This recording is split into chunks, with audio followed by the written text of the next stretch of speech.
So here we have the Nissan Juke Techna Automatic on an 18 plate. I'm going to start off by showing you around the outside of the car, and then we'll hop in and run through some controls on the inside. But from the outside you can see it's a 5-door car with alloy wheels. Let's start off inside the boot and then work our way around the rest of the car from there. So as we approach the boot, you'll see we have plenty of space along with that 60/40 split folding rear seat.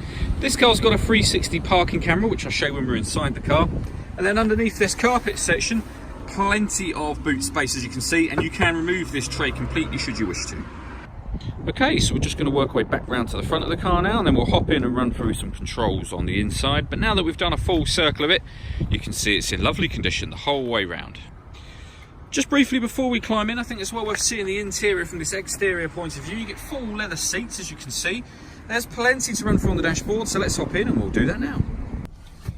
Okay, so now that we're inside the car, we're going to start with the dials. We've got the rev counter on the left, speedometer on the right. In the middle at the top, you can see the total miles on this car are 2,341. We've got the fuel gauge and coolant temperature gauges there as well. And the P at the bottom just here will highlight what gear this car is currently in. As it's an automatic, we're in P for park at the moment. If we back out to the steering wheel, on the left-hand side, we have stereo controls, as well as the ability to answer and end phone calls. And on the right hand side, we've got cruise control and speed limiter. With regards to the phone, that can only be used once it's paired up, which is done on the central screen by hitting connect and follow the instructions from there. When it comes to radio, we have DAB, FM and AM radio available to us. If you want to listen to your own music, you can use the CD player, the auxiliary input, the USB input, or once you've paired up your phone, you can stream music wirelessly via Bluetooth audio, as well as making it the phone calls. This car's got satellite navigation. It's accessed up here. There's a full video showing how that works on our website. And I mentioned the 360 parking camera. So you can see there we've got the reverse camera image and a bird's eye view image of the car.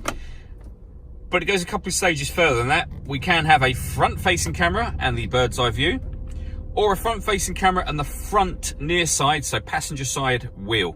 So with all those cameras, it does make it incredibly easy to park this car. Below that, we have the climate control. So you can adjust the temperature, the fan speed up and down from here.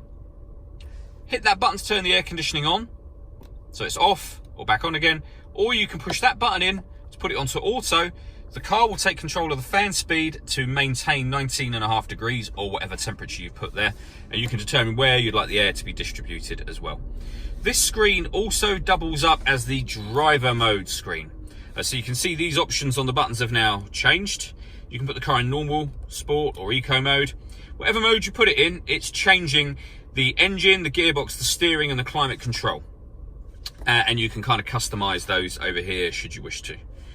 Underneath that, we have the auxiliary and USB inputs that I mentioned a moment ago, a 12-volt charging socket underneath here, the fully automatic gearbox, and then underneath the central armrest, driver and passenger heated seats.